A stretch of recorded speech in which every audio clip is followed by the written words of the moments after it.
good on my on my audition file. Ew. Hello. Hi. I wasn't talking to you.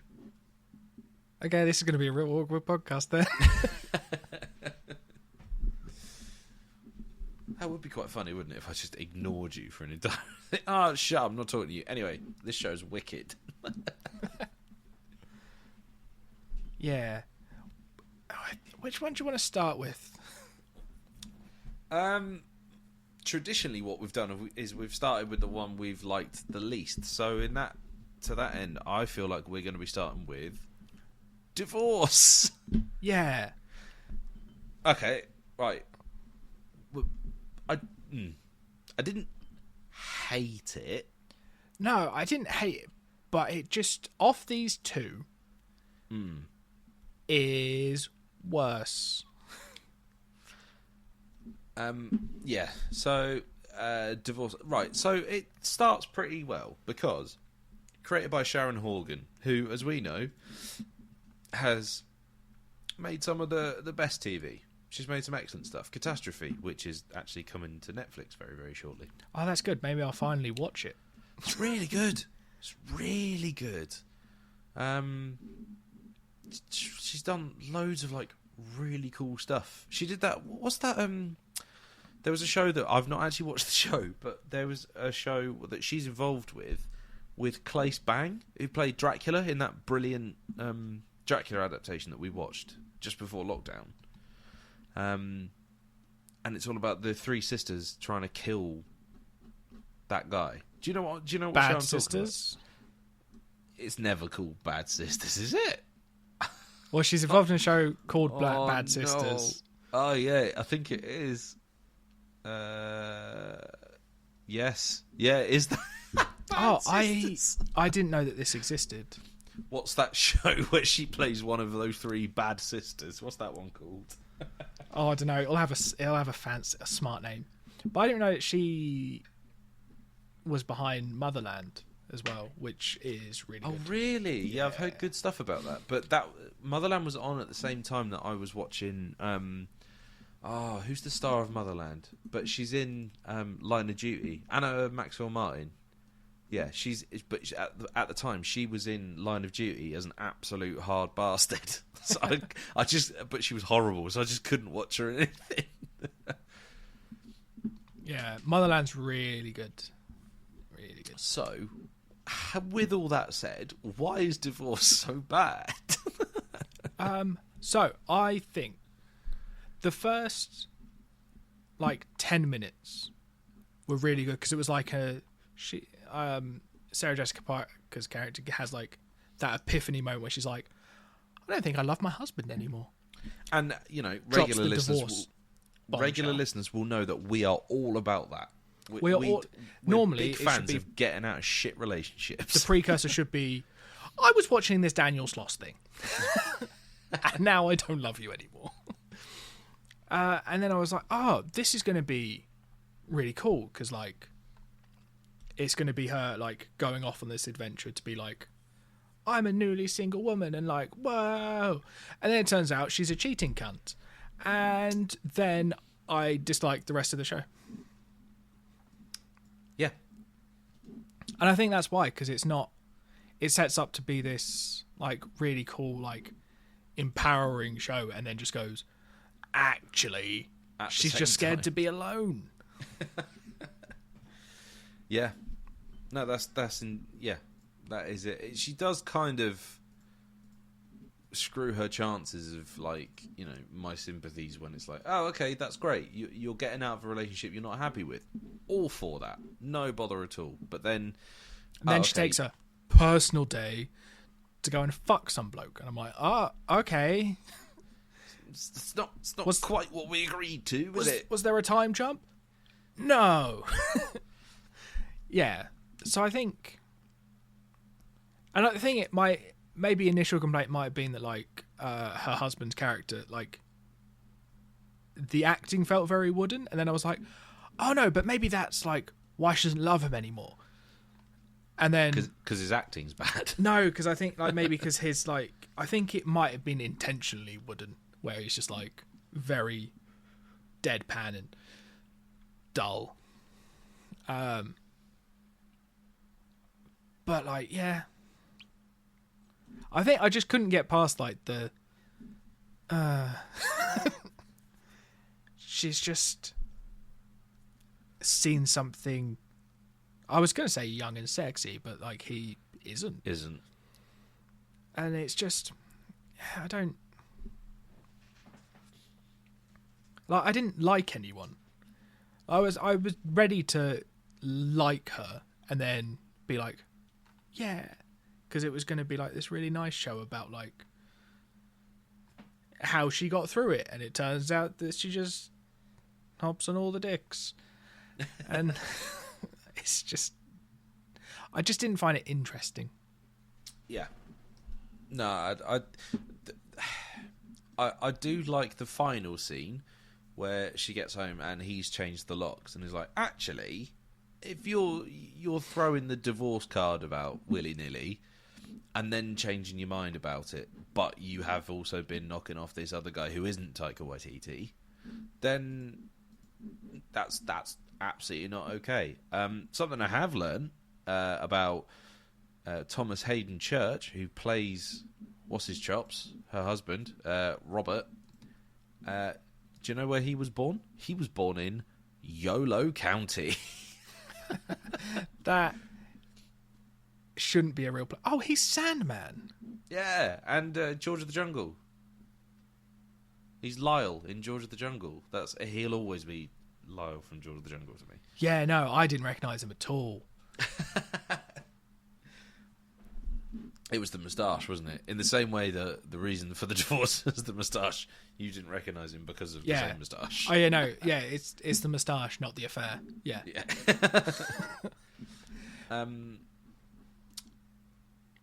Yeah, this one just didn't click with me. Partly because, I feel like we've seen this story before. Like it's in the affair. Yeah. Oh look. Middle class couple having a divorce, one of them shagging someone else. I don't give a shit. Like we've seen that loads. Yeah, but what I notice is they say a lot, I'm going to work, but then don't look like anyone works. That's every TV show ever, to be completely fair though. I mean, yeah, to be fair, it'd be quite dull to dedicate like a third of a show to just like being at work. You just watch someone putting in a shift. Yeah. But yeah, I mean, I wonder if it gets more interesting as maybe it gets more ridiculous, but I think a lot of shows that we watch fall foul to this, where they're slightly worse show, probably not technically bad, but I watch them second. See, I watched this one first. Okay, cool. So it's not we watched it second curse. Puts paid to that theory. Yeah, well, it's because I watched them in the order we put them on the spreadsheet. I think you've hit on a thing though. Is I didn't give a shit about any of them. Like I didn't care about a single character. It's like the woman who like starts it all off by getting pissed at a party, and then her husband saying some really quite horrible stuff about her publicly at the party, and then she nearly shoots him. The thing, I for a second thought that she was just going to shoot her husband, and was like, if you give me that in the first 10 minutes, I'm in. Yeah. And then they didn't. They were like, oh. And then Robert just keeps going on like, I nearly died. If I'd been standing in a completely different place, she'd have shot me in the face. And it's just like, yeah, if I went to school in America, I probably wouldn't have made it. Like,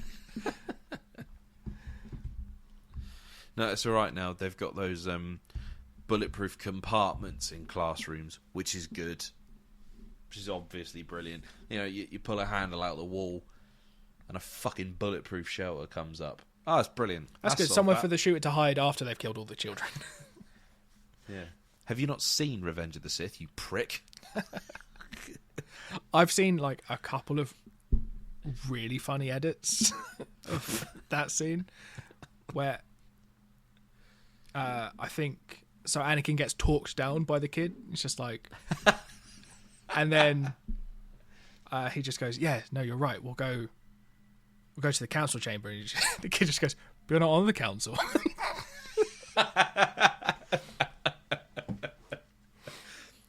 That's very good. I enjoy that. That's very, very good.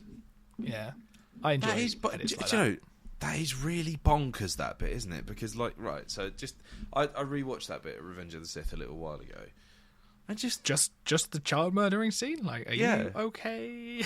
well, you know, I had 5 Everything minutes. all right at home? Should we have been watching Divorce this week? I had 5 minutes and an erection. So Okay, fair. what am I going to do? But, like, the absolute U-turn that he takes within 10 minutes of, oh, do you know what? This ain't the Jedi way. I really shouldn't be doing this. 5 minutes later, children, I'm going to kill you. Yeah, no, like it is season 8 Daenerys levels of like quick turnaround. But you know, what are you going to do? It's more than 10 minutes because it doesn't. Coruscant's a big planet. He's got a lot of cooling off time that he does not take advantage of. Yeah, I think if anything, he just the continues speed to rile himself up. Yeah, in the speeder ride over there, he's got a lot of time to go, fucking, I probably shouldn't have cut his hand off, the poor prick. Yeah. Of any Jedi to go, oh, I shouldn't have cut his hand off, you'd think Anakin Skywalker, the one-handed wonder, would know what It it's does like. really hurt. It did sting. It just think I couldn't even continue fighting Count Dooku. And then the next time I saw him, I cut his fucking head off. Yeah, I'm a bad guy. But yeah, so that's why Divorce isn't as good as Revenge of the Sith. Yeah, maybe there are some funny edits for Divorce. Like the show specifically, not just in general. Oh, that's something to think. What's the funniest divorce that you've got in all of cinema or TV? I can't think of any divorces now. No, because they're all either like the end or the beginning of a film. They're never funny. Mrs. Doubtfire, not a funny divorce, but funny stuff comes of it. So, Yeah. swings and roundabouts. The bit where he puts his head in the cake. Hello. Oh, man. Do you know, right, so without a hint of irony, my Uncle Chris, who is, at last count, maybe just shy or just over 60 years of age, his favourite film genuinely is Mrs. Doubtfire. That's an entirely reasonable favourite film. Well, it is, but when you consider, like... Considering yours is Attack of the Clones, where were you getting on your high horse? No, absolutely not. He's very welcome to enjoy Mrs. Doubtfire as his favourite film. But just I suppose as you can build stairs out of your copies of Attack of the Clones. That's how you get on the high horse. But he's a ruddy bloody bloke. He likes a curry and a beer. He likes the football, and in his retirement has taken up being a bus driver. His favourite film is Mrs. Doubtfire. Yeah, when you put all those elements together, yeah, it doesn't make a lot of sense. But it is, in fairness, a good film. So, so from Mrs. Doubtfire, let's go to Uncoupled. So, having gone from not giving a shit about any characters in Divorced, Uncoupled, I cared about the majority of them, I think. Mainly Neil Patrick Harris. I just want Neil Patrick Harris to be happy. It took him, 10 seasons of How I Met Your Mother? But then he doesn't end up happy because he ends up single again. He has the daughter, doesn't he? He has his daughter. Yeah. Oh, yeah, no, he does, yeah. There you go. Yeah. Also, I saw a thing going around, like, hasn't he just shown up in How I Met Your Father or something? Yeah, apparently. I haven't seen it yet. No. Because it's just come to Disney Plus, this second season. And I quite liked the first season, so... How I Met Your Mother's just brilliant, isn't it? It's just such a good show. Yeah, it's like Friends, but better. It really is. It really is better than Friends. I think we mad. spent about an hour of a podcast discussing exactly how better it was than Friends. But I feel like when you offer up that opinion, it's like how vegans must have felt, 5 to 10 years ago. It's how they should feel now. Because this is the thing. They're objectively correct, but no one wants to admit it. Yeah. Why? Is it because people have spent so long loving Friends that they can't accept that they've wasted their fucking time? But that's the thing. They are entitled to their opinion where they say, but I prefer Friends, but they can't say it's better than How I Met Your Mother, because of all the sitcom shows based around single people in New York, there is one good one. Well, that I've seen. There might be two now. Yeah. I really liked this. I really liked this. Yeah, I nearly brilliant. watched episode 2. Same. But the thing that stopped me is, I knew we were recording this, and I was like, I like to just not start it if we're going to talk about it. But also, I'm going to make Lise rewatch the first one with me so we can carry on watching the whole show. Yeah, like this is high on my list of, like, it has jumped forward. I've got like a backlog of stuff that I want to watch, but this is one short 8 episodes, 8 half-hour episodes, which Perfect. means that's a good afternoon. Mm-hmm. Neil Patrick Harris, New York. I love stuff set in New York. Never been. Oh my god, you've got to go to New York. It's the fucking best. Okay, take me. There was Stop going without me. I've been twice, and the second time I went, Bryant Park became a bit of a special place for us because it was just like we kept going back there because we were there during like all the Christmas markets and stuff, and they had like a load of food stores and stuff. And literally, Bryant Park gets a mention in this episode. And I was all but standing on my chair and applauding because Bryant Park is the scene of where I had one of the best bao buns of my life. Okay, so when we go to New York, you can show, and then I, just might not come back. Oh my god! Because it's America, like I'll be killed. Where's Rich? Oh, he's heading into that school. You know what they say? They'll sell a gun to anyone. Oh yeah, what was in that big bag he was carrying? Excuse me, I would like the full American experience, please. Like, here's your AR. There's the school. 9F are just finishing history, so they'll be docile. They won't You only run. get on the news if you kill 10. Because if it's less than that, we just don't care anymore. Oh dear. Yeah, so obviously school shootings have a lot to do with Uncoupled. In that it's set in America. And I feel like we mentioned them every single podcast. Well, I mean, to be fair, there's a lot to keep up with. Yeah, that's the thing. And these only come out every 2 weeks, so, that's 10 or 12 minimum. It is bonkers when you think about it, isn't it? That's a thing. School shooting is a thing. Yeah. But no, as long as they've got their, Second Amendment, which, the second part of that means change. Can't change that. All right, Jim Jeffries. Dearie me. Yeah, He makes a good point. He does. But he also points out why people disregard it, and it's because he's foreign. But someone who won't be in a school shooting, Colin, because he's 50. He might pick up the gun. Maybe. But he seems, at the beginning, he seems so nice. That's the thing, is they do seem really, really like, well, I mean, maybe watching it again, knowing what happens, perhaps there's a bit where it's like, oh, you realise he's not up for it. But, yeah.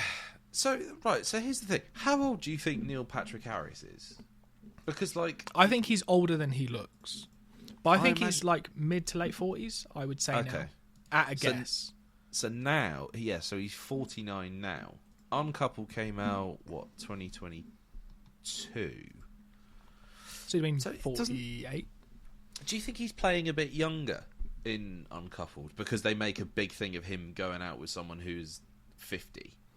I think it's in the same way that you cunts made a big deal when I turned 30, but you're only 2 years younger than me. I think it's muchly the same, where he's a year or two younger, and it's just going like, oh Jesus. You say it's 2 years, and mathematically that might be correct, but Jesus is way more than 2 years. Only on the inside. That's where all the damage is.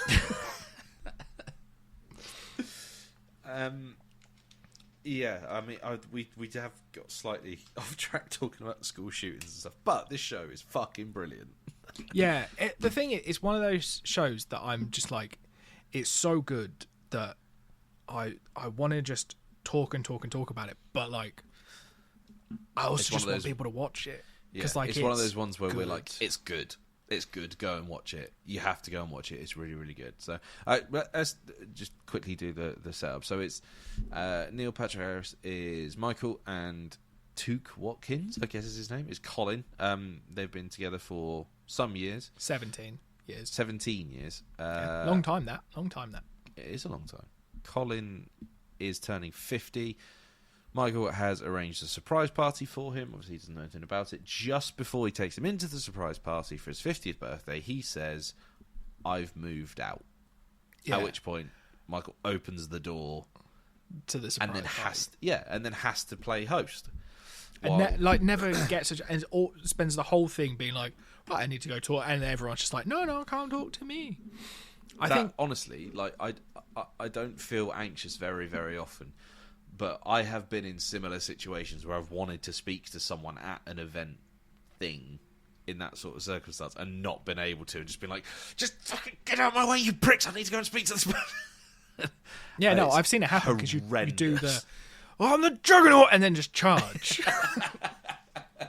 Yeah, like, it's a real thing to see. But... Yeah, no, it did. Like, but you know, it was nice because Jack turned and went, "Who are those paramedics here for?" I'm like, "You, Jack. It's always you."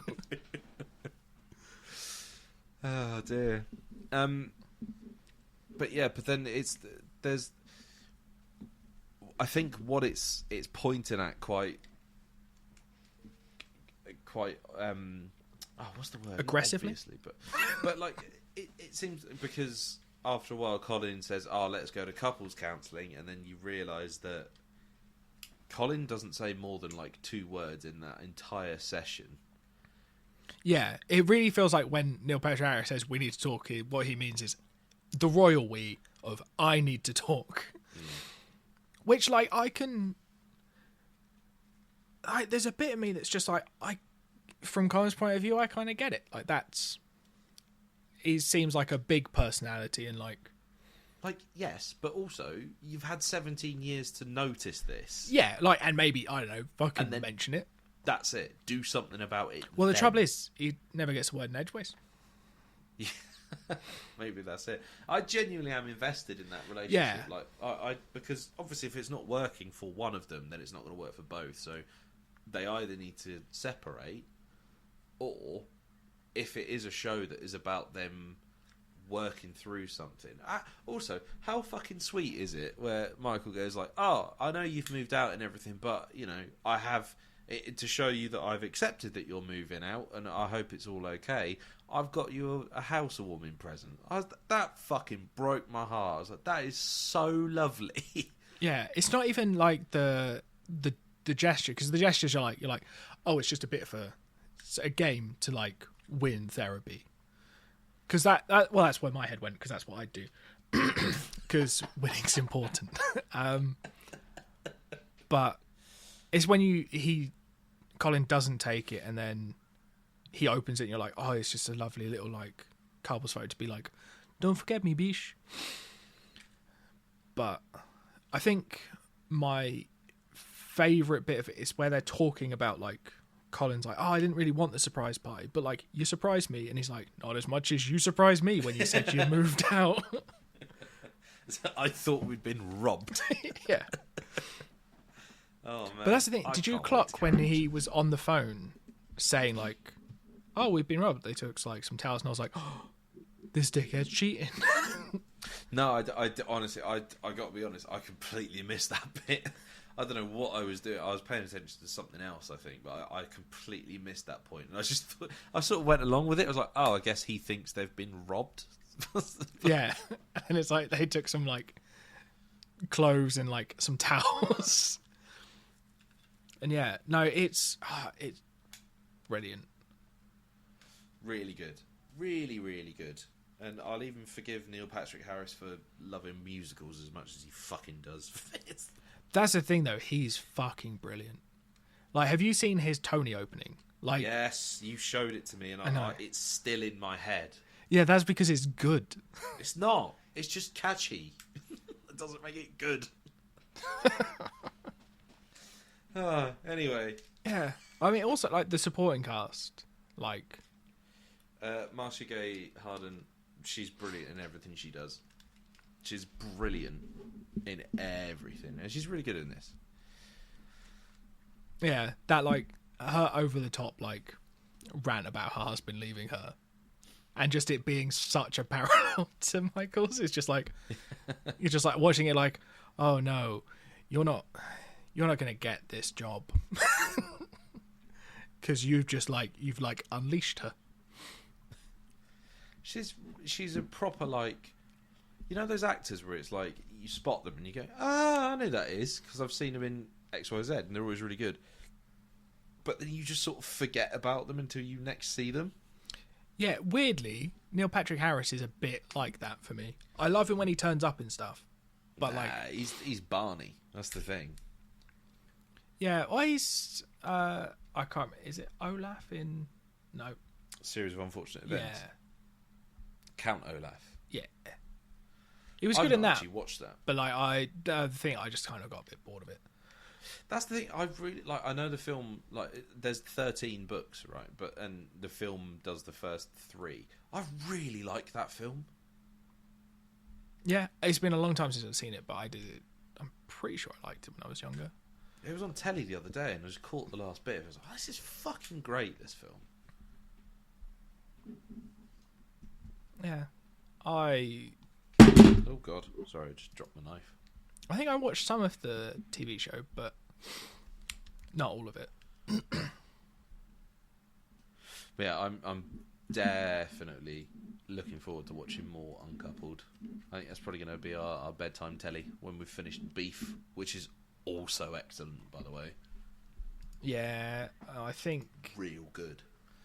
Yeah, I've added Beef to the next available slot in the spreadsheet, so looking forward to watching it next year. It's quite nice because we've got 3 shows on at the minute. It's just Lisa only knows about 2 of them.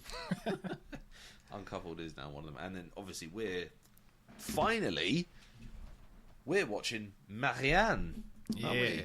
Yeah, and we got over it. We got over our fear. Awesome. It's great. I think it was. What reminded us? Oh yeah, Spooky Shelf. That's what reminded us. Yes. Yeah. Who was your favourite horror TV show? Yeah. Which I mean, there have been so many horror TV shows that I've watched. But no, Marianne. That is my fault. Fucking excellent. Well, that's the thing. I am mostly in charge of the spreadsheet, so I'm the one that adds them. But it's because I've got to give you something you like so that you'll watch the shit that I want to watch. Like Uncoupled. Uncoupled made this list. The Winx saga. No. Halo. Yeah. Okay, so some of it... That second column, right? Very hit and miss.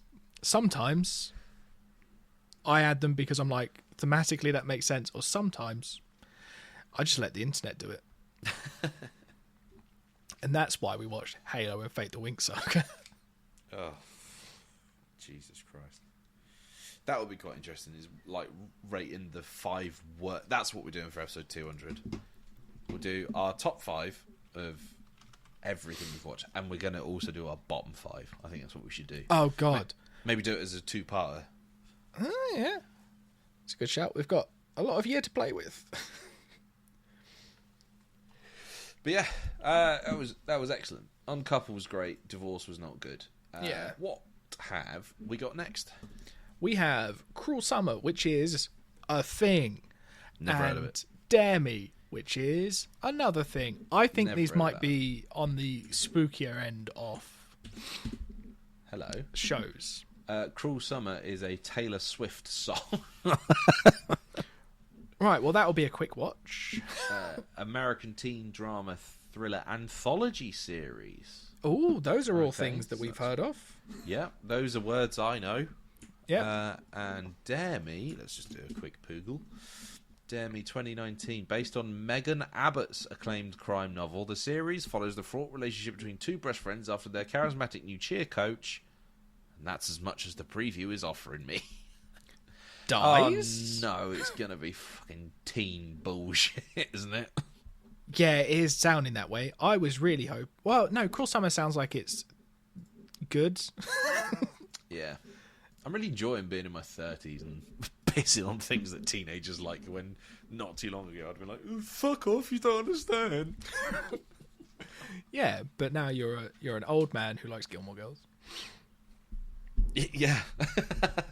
As if to fucking disprove that fucking rule. Yeah, would you like? I like Gilmore Girls and Attack of the Clones. I have based my whole personality around it.